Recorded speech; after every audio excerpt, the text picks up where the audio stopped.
Mesdames, Messieurs, bonsoir. Voici les titres du journal. Arrêter le déclin de la presse privée, un secteur en crise profonde. Le 20h30 ouvre le dossier. Le diagnostic et les solutions sont à suivre dès l'entame du journal.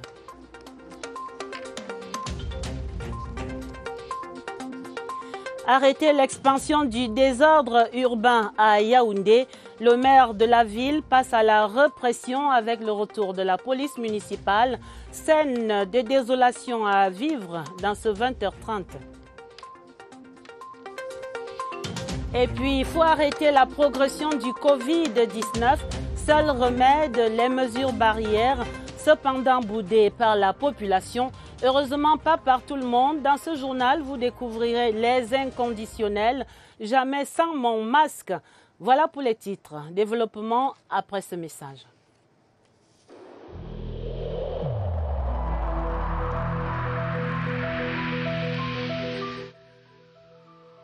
Malgré nos efforts, le Covid-19 a endeuillé de nombreuses familles et provoqué de graves difficultés dans le fonctionnement de notre économie et de notre société.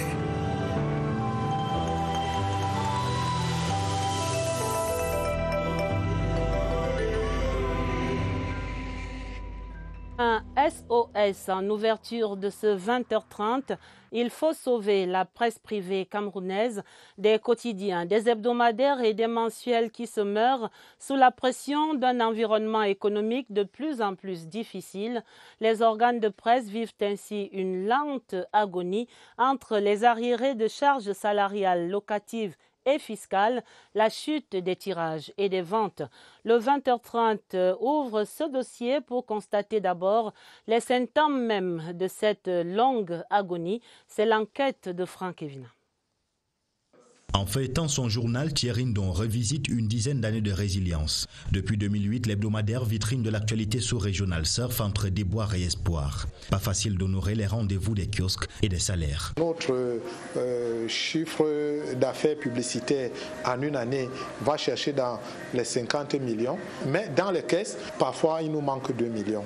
Simplement parce que l'environnement économique est tel que les entreprises qui ont commandé ces insertions publicitaires tardent à les payer. Marie-Robert Elundu a rejoint le combat pour la survie de la presse écrite en 2016 avec son journal Essingang. Parti d'une parution par semaine, le tri-hebdomadaire fait ses petits pas dans un environnement médiatique difficile. Oui, il y a l'aide publique à la communication privée. C'est tellement dérisoire, ça ne peut pas vous permettre d'éponger un seul tirage à l'imprimerie. Au regard des profils que j'ai recrutés dans mon entreprise, ça ne peut pas me permettre de payer un mois de salaire. Des salaires par intermittence, des charges fiscales et sociales laborieuses, des entrées financières qui s'amoindrissent. Le mal-être se vit aussi dans les kiosques avec des ventes en chute libre. Essingang n'a que 1000 tirages par numéro, mais peine à écouler son produit.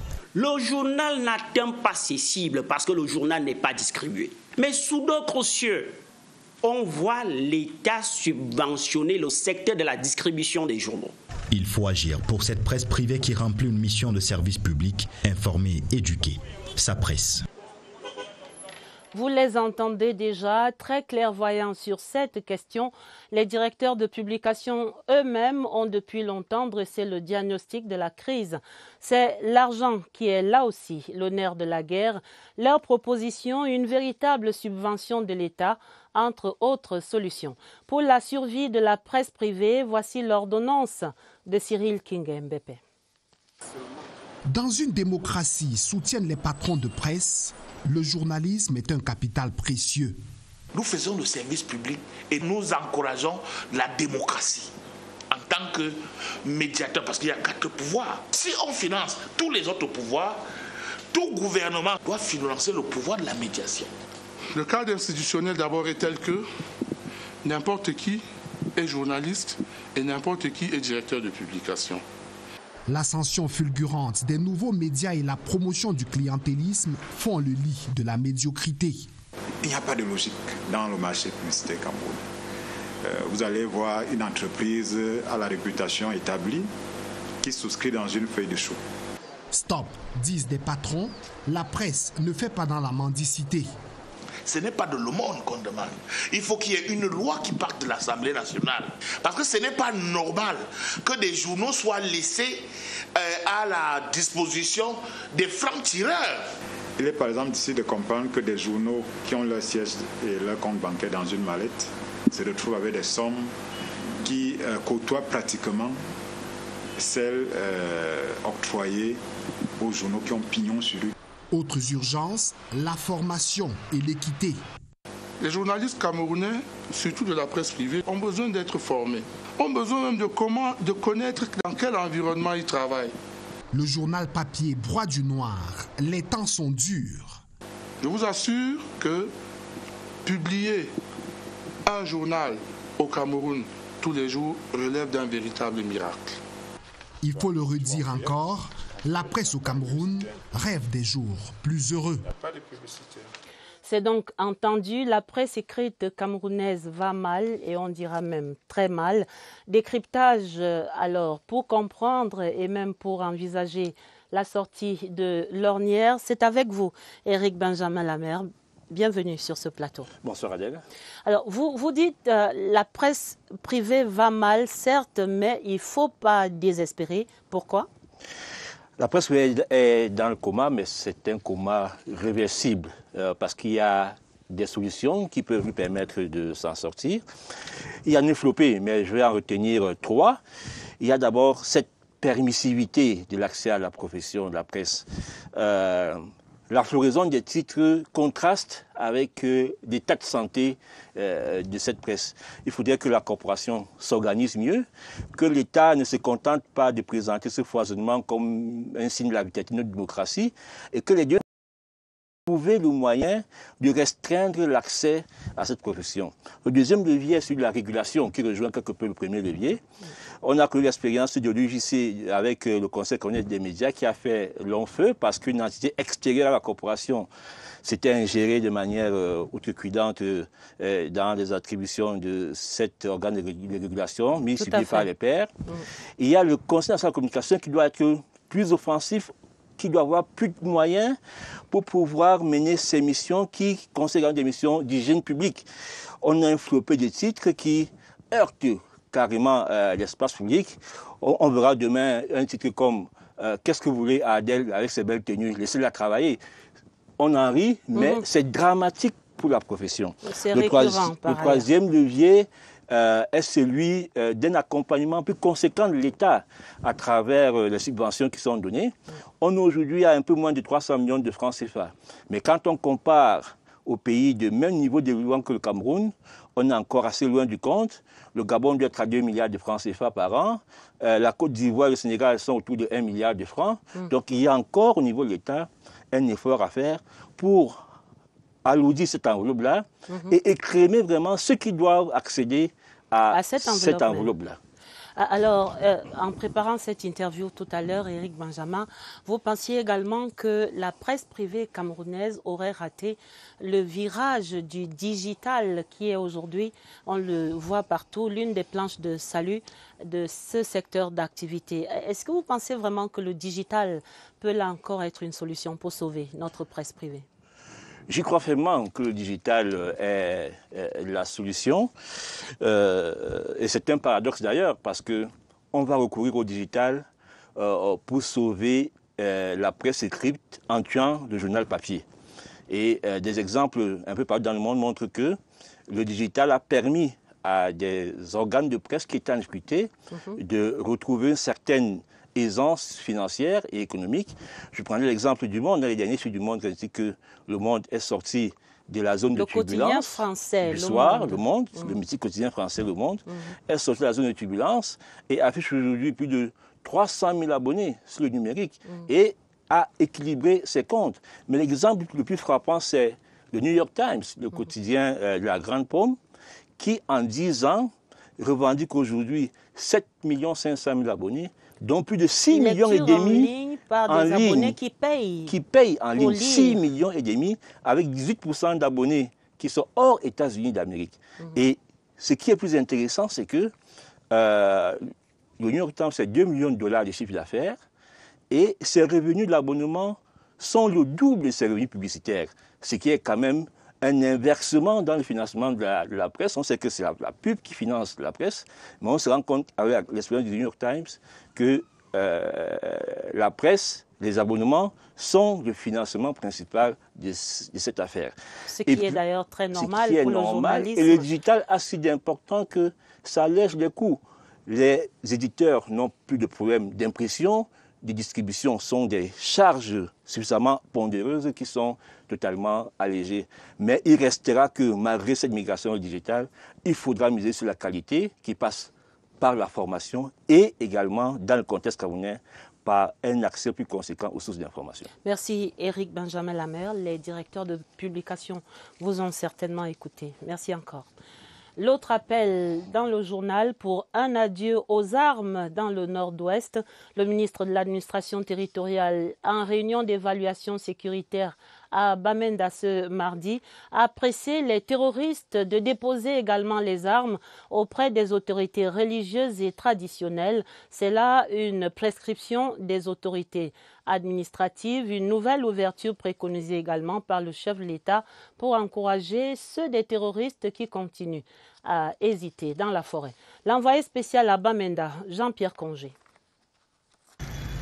Les chefs traditionnels et les autorités religieuses, désormais partie intégrante du processus de démobilisation et de désarmement dans le nord-ouest et le sud-ouest. Après avoir reçu des informations selon lesquelles les terroristes disent ne pas savoir comment s'y prendre pour rendre les armes, le patron du MINAT a entrepris de leur offrir des voies alternatives et le mode opératoire. Seul l'État a le monopole de la contrainte légitime.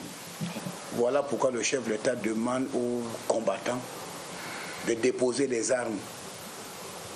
Et en déposant les armes, l'État leur offre les voies de réinsertion. Si vous êtes 5 dans un groupe et vous éprouvez des difficultés, prenez un mouchoir blanc sur la main gauche et l'arbre de paix sur la main droite. Soulevez vos mains et avancez même vers les forces de défense et de sécurité. Ils ne pourront pas tirer sur vous. Ils viendront vers vous pour vous accueillir. Paul Atangandji invite également l'ensemble de la communauté et particulièrement les parents à se mettre à contribution. Ce que nous demandons aux citoyens, de ne pas retenir l'information. Les terroristes ne viennent pas de Jupiter. Ce sont nos enfants qui vivent avec nous. Et nous disons que le double jeu a trop duré.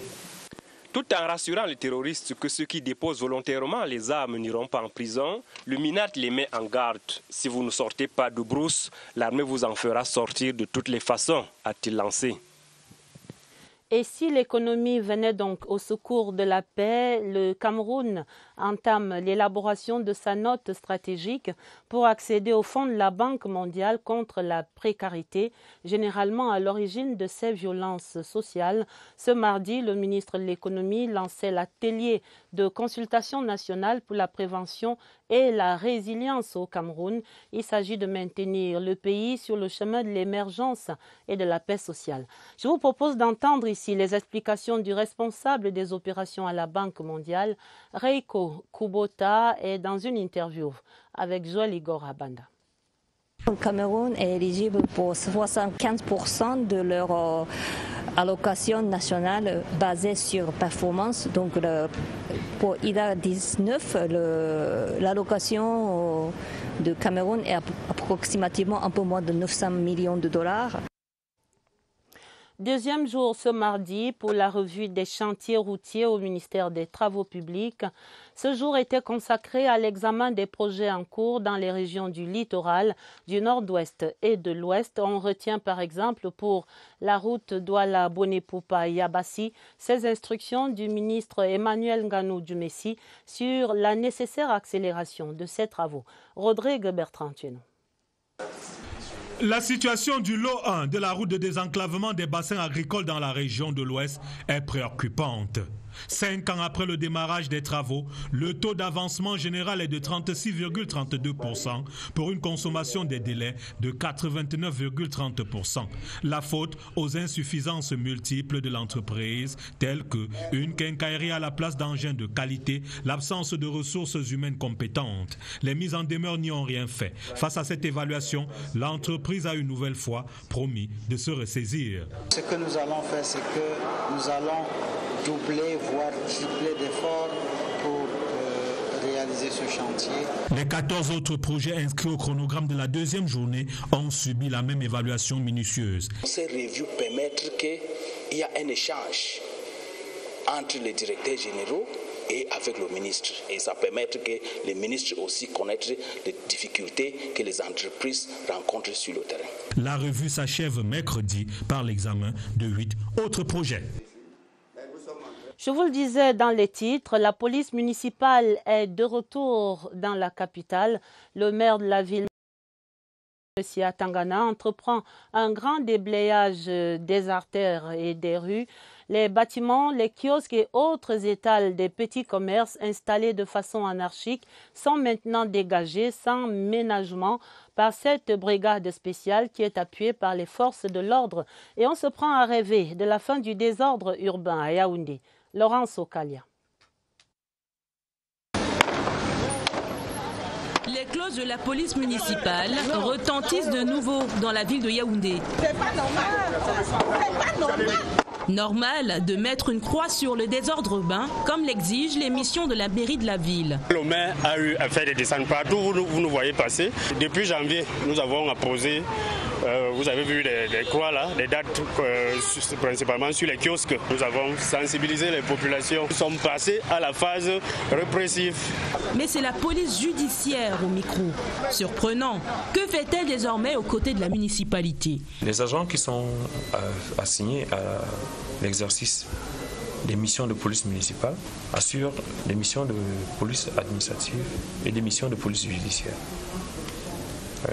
Les missions de police administrative sont des missions générales qui consistent à assurer le bon ordre, la sécurité, la salubrité et la tranquillité publique dans la cité. Une collaboration qui retentit comme un coup de massue sur les populations. C'est bien beau, la ville peut être bien propre. Mais moi, je pense que la solution, c'était aussi de voir comment on peut faire de tous ces gens qui se battent. C'est une situation lamentable. Casser pour faire quoi? Pour aller où? Malheureusement, les cloches continueront de résonner aussi fort, et ce, jusqu'à ce que l'incivisme se fracasse. Même mobilisation à Douala avec la suite de l'opération d'assainissement du secteur des mototaxis. Le gouverneur Samuel Dieudonné Ivaha Dibois échangeait hier lundi avec les représentants des syndicats des mototaxis. L'objectif ici est de poursuivre cette campagne d'assainissement de la ville engagée il y a quelques mois maintenant. Qu'est-ce qui va donc changer dans les rues à Douala? Question à Franck Jam. En raison des dérives connues par la campagne d'assainissement dans le secteur des mototaxis, le gouverneur de la région du littoral a repris le guidon pour réitérer l'impératif d'arrimage à la loi des motards exerçant dans son territoire. Nous sommes à plus de 3 500 000 habitants, ce qui fait que la débrouillardise est un peu au rendez-vous. C'est chacun qui prend sa moto et s'engage à faire ses activités sans pièce d'identité. Pour ce nouveau démarrage, la mairie de la ville de Douala va dans les prochains jours instaurer des chasubles obligatoires contenant à la fois le logo de la mairie de ville à l'avant, celui des mairies sectorielles, l'identité du motard à l'arrière. On a saisi environ 95 motos qui ont été mises en fourrière et on a eu 716 mototaximens qui se sont rapprochés de nous pour s'inscrire de manière pacifique. Le chant passé, les mototaxis de Douala accélère déjà le pas vers la Cannes pour mieux servir les usagers. Et la santé préoccupe également avec cette deuxième vague d'infection à Covid-19 qui s'installe chez nous. Une remontée fulgurante des cas positifs est constatée. Seule véritable arme, c'est la prévention, les mesures barrières. Malheureusement, de nombreux citoyens négligent ces dispositifs, mais le masque, le lavage des mains, la distanciation physique sont cependant restés les meilleurs compagnons de certains. Dans ce combat, voici le cas de 2 compatriotes rencontrés ce mardi par notre reporter Sidoine Moncam. Regardez plutôt.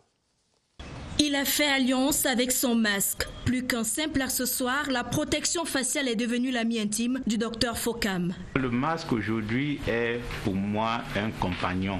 Plus j'utilise mon masque au quotidien, plus pour moi il devient comme un de mes vêtements. Et donc quand je suis sans mon masque, je me sens un peu étrange. Le médecin virologue est toujours au contact des patients et des produits de laboratoire. L'exercice de ses fonctions l'expose au risque d'infection. Motif supplémentaire pour redoubler de vigilance. Dans mon véhicule, j'ai un masque.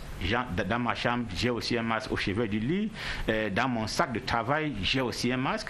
Dans mon bureau, j'ai un masque. Donc pour moi, le masque réellement est devenu plus ou moins comme un porte-monnaie quotidien. Autre cadre de vie, même préoccupation. Les gestes barrières restent de mise dans la sphère familiale, presque autant qu'à l'hôpital. Illustration dans la famille Fouda. Passage obligatoire avant l'accès au domicile, ce point d'eau pour le lavage des mains. La maîtresse des lieux est méticuleuse. Quand il y a un étranger, je lui montre d'abord le seau de lavage des mains. Et puis, je la mets à la maison, je mets le masque parce que je ne sais pas comment est-ce qu'il vient là de l'extérieur. J'ai toujours mon masque. Une fois que je sors de la maison, j'ai mon masque. Je suis au milieu d'une foule, j'ai mon masque. Jamais sans son masque et fidèle au respect des mesures barrières, un choix crucial pour se sauver et sauver des vies.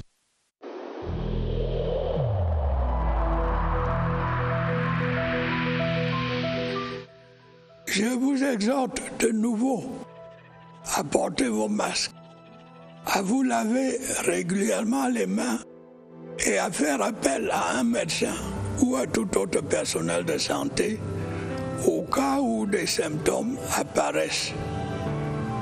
C'est le seul moyen de préserver les vies et de freiner la propagation du virus.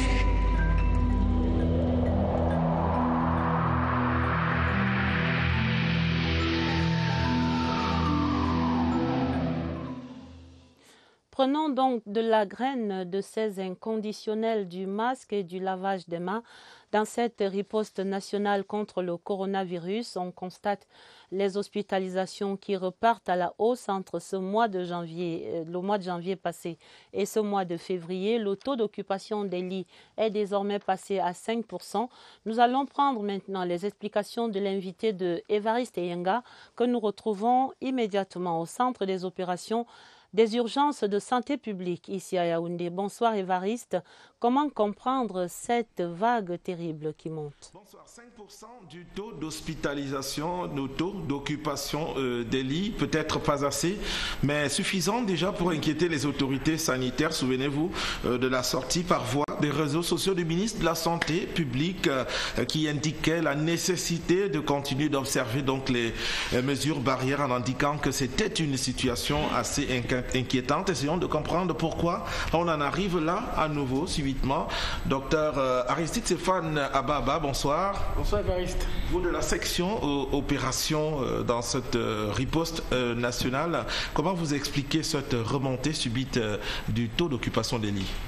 Eh bien Évariste, c'était un peu prévisible parce que les chiffres, lorsqu'on observe les groupes, ont commencé à monter après la reprise des classes. Nous avons également quelques rassemblements culturels qui ont eu lieu et un faible engouement des populations pour le respect des mesures barrières. Il faut ajouter qu'on est dans un contexte global où les chiffres remontent sur toute la planète. Donc c'était prévisible que les chiffres également remontent ici dans notre pays. Et lorsque les chiffres remontent, effectivement, on a également une augmentation des cas modérés à sévères qui nous font augmenter dans notre chiffre qui est passé de 0,5% à 5% récemment. On a l'impression que quand on parle de taux d'occupation des lits, ce ne sont pas évidemment tous les districts de santé qui en sont concernés. peut-être c'est en fonction du cluster. Quelles sont les zones les plus concernées? Disons que, Évariste, les 5% en question, ce sont des patients qui sont pris en charge dans des unités spécialisées de prise en charge de la COVID-19. À ce jour, parmi les 38, on dénombrait 12 dans la région du centre, à Oka, on avait 15 dans la région du littoral, on avait 5 dans le nord-ouest, on avait 4 à l'ouest, 1 dans la région du sud-ouest. Merci à vous, docteur, d'avoir apporté toutes ces informations. Taux d'occupation des lits, vous l'avez vu, c'est aussi en fonction des régions qui ont été présentées un peu comme les épicentres, les plus impactés par cette pandémie du coronavirus Covid-19. Là-bas encore, il y a des cas plutôt sévères qui surgissent. Merci Évariste. Et voici un magasin où vous n'accéderez jamais sans votre masque facial. C'est un nouveau magasin qui s'ouvre donc à Yaoundé, un espace de produits exclusivement made in Cameroun. L'espace commercial était inauguré ce mardi par le ministre Luc Magloire Mbarga Tangana. Découvrons donc ces excellents produits de nos terroirs. C'est un reportage de Luc Bienvenu Onana. De la diététique à la cosmétique, en passant par des produits dérivés du cacao, du café et de certains tubercules, l'espace ouvert au public ce mardi au quartier Tinga à Yaoundé répond à une interrogation si vieille mais toujours actuelle. Le Cameroun peut-il produire ce qu'il consomme? Et cela cadre effectivement avec notre vision, la stratégie nationale de développement qui vise à la transformation structurelle de notre économie. Vous ne transformez pas une économie si vous ne passez pas au processus industriel. À travers ce groupe d'initiatives économiques, il s'agit d'assurer au Cameroun son autosuffisance alimentaire, mais également de l'aider à créer des richesses et à conserver ses devises. Une réalisation à soutenir. Le gouvernement va mettre à leur disposition un espace, vitrine d'exposition, mais aussi lieu de vente et de consommation de produits locaux. Présents également à cette cérémonie, les ministres de l'Agriculture et de la Promotion de la Femme, ainsi que certains membres du corps diplomatique. Maintenant que la production locale est là, reste qu'elle soit consommée par les Camerounais. D'abord. À découvrir absolument. Le promoteur de l'Institut universitaire du Golfe de Guinée, le militant du RDPC, Louis-Marie Djambou, repose désormais pour l'éternité dans son village natal à Banka, région de l'Ouest. L'inhumation a eu lieu ce dernier week-end. Le ministre d'État, ministre de l'Enseignement supérieur, y était représenté. Reportage à Banka, Sylvestre Jack. Les nombreuses réalisations de Louis-Marie Djambou ont presque adouci la douleur de sa disparition. Au cours de la célébration eucharistique de circonstances à la cathédrale de Bafan, tous les témoignages ont souligné l'infatigable travailleur et l'apôtre de l'amour qu'il était. Je garde l'image d'un homme travailleur, soucieux du développement de son pays, en apportant son pierre à l'édifice par la formation des jeunes étudiants. Dans le secteur de l'enseignement supérieur, il laisse un grand héritage. À lui tout seul, il a bâti plus de 5 instituts supérieurs privés d'enseignement supérieur. Le célébrant a relevé le caractère vaniteux de la vie. Il a invité les croyants à œuvrer pour les actions impérissables. Expert comptable et membre de nombreuses associations, Louis-Marie Djambou était aussi militant fidèle du Rassemblement démocratique du peuple camerounais. L'honorable Claude Ndjoumo Monté a salué sa grande contribution au fonctionnement de son parti politique. Louis-Marie Djambou était âgé de 68 ans. Il laisse plusieurs fils et petits-fils. Le Paris mutuel urbain camerounais et son banco de la Saint-Valentin changent la vie d'un citoyen de la ville de Garoua. C'est dans la région du Nord. Il a remporté la rondelette somme de 70 millions de francs CFA. Un gagnant qui a requis cependant l'anonymat. Mais nous vous présentons la cérémonie de remise de chèques à Garoua. C'est dans ce reportage de Iya Achamalim. Une grosse pointure de la musique dans le septentrion, Amina Poulo, pour célébrer un parieur hors pair. Le PMUC a fait gros à Garoua. 70 millions de francs CFA, c'est la cagnotte du Banco de la Saint-Valentin. Avoir un gagnant chez soi renforce la crédibilité de l'entreprise dans la région. C'est pour ça que nous sommes très très contents. Les trompettes de la victoire ont donc retenti dans la cité capitale du Nord et le PMUC, à part cette saison des amours, fait gagner gros de l'inédit. Cela fait du bien d'entendre que dans une ville comme Garoua, aussi grande qu'elle soit, on a des nouveaux millionnaires et l'entreprise qu'est le PMUC, on vous dit c'est une entreprise citoyenne parce qu'on donne toujours du sourire, de la gaieté à de nombreuses familles. Au PMUC, ce n'est pas que des on-dit, mais c'est de la réalité. Le parieur qui a requis l'anonymat est représenté à cette cérémonie de remise de chèques par la commissionnaire Nathalie, a juste déboursé au total la somme de 4 800 francs CFA pour voir désormais sa vie en rose au soir du 12 février 2021. Le parieur est venu me trouver, il a commencé à faire le jeu avec plusieurs tickets et il m'a remis 10 000. Il dit bon, fais-moi donc le dernier jeu. C'est là où il a fait ses combinaisons, c'est donc tombé sur les 70 millions. Chaque année, j'ai toujours un gagnant dans mon kiosque. Mais le plus gros lot, c'est cette année, 2021. Confiance et parieurs à un avenir plus radieux et un ciel parsemé d'étoiles, le Paris Mutuel Urbain Camerounais se réinvente pour être à la hauteur des attentes de sa clientèle, toujours en quête d'innovation. Avant la page des sports, je signale ces 3 télégrammes officiels de félicitations du président de la République, son Excellence Paul Biya. Ils sont adressés à leur Majesté Naruhito, l'empereur du Japon, à Sanal Bolkiah, le sultan de l'État de Brunei, et à son Excellence Irfan Ali, le président de la République coopérative de Guyana. C'est à l'occasion de la célébration de la fête nationale de ces 3 pays amis, ce 23 février. Les sports et ces 2 nouveaux athlètes titulaires des bourses du Comité national olympique, Jorim Bangé, évolue en Afrique du Sud, et Igor Anissé, le lutteur basé au Cameroun. Ils ont tous deux signé leur contrat ce mardi au siège du CNO, ici à Yaoundé, sous le regard du président Ahmad Kalkaba Malboum. La présentation des jeunes champions avec Évariste Yenga. 2 nouvelles pépites. Jorim Bangé, 18 ans, déjà champion d'Afrique du Sud de sa catégorie 110 mètres air et médaillé d'argent au championnat d'Afrique d'athlétisme moins de 18 ans. C'est en Côte d'Ivoire que Kalkaba Malboum l'a déniché. Ses parents préfèrent qu'il défende les couleurs du Cameroun au moment où les États-Unis lui tendent les bras. Parce que notre pays a besoin d'être bâti. Et mon mari et moi sommes véritablement mus par l'esprit de patriotisme. Et nous sommes dit, on ne va pas continuer d'accepter les fuites de talents à l'étranger. Igor Anissé, lui, est lutteur. L'originaire de Yagua, à l'extrême nord, est aussi champion du Cameroun plusieurs catégories. Le Comité national olympique a fait de lui un boursier. Ça va m'aider beaucoup dans mes jours ici à Yaoundé pour la préparation. Je suis tellement fier. Les contrats des bourses ont été paraphés avec objectif des podiums aux Jeux Olympiques Paris 2024 et Los Angeles 2028. Le concours des pouvoirs publics est nécessaire. Je lance un appel justement en direction des pouvoirs publics pour qu'un plus grand soutien soit apporté aux athlètes talentueux que nous connaissons aujourd'hui. Les contrats lient 3 parties, le Comité national olympique, les fédérations et les athlètes.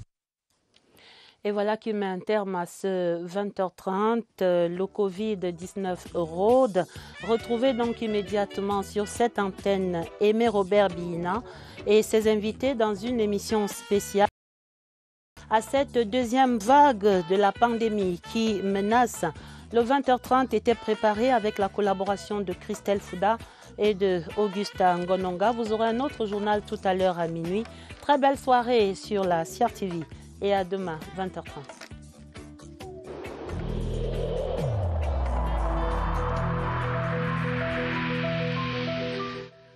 Je vous exhorte de nouveau à porter vos masques. à vous laver régulièrement les mains et à faire appel à un médecin ou à tout autre personnel de santé au cas où des symptômes apparaissent. C'est le seul moyen de préserver les vies et de freiner la propagation du virus.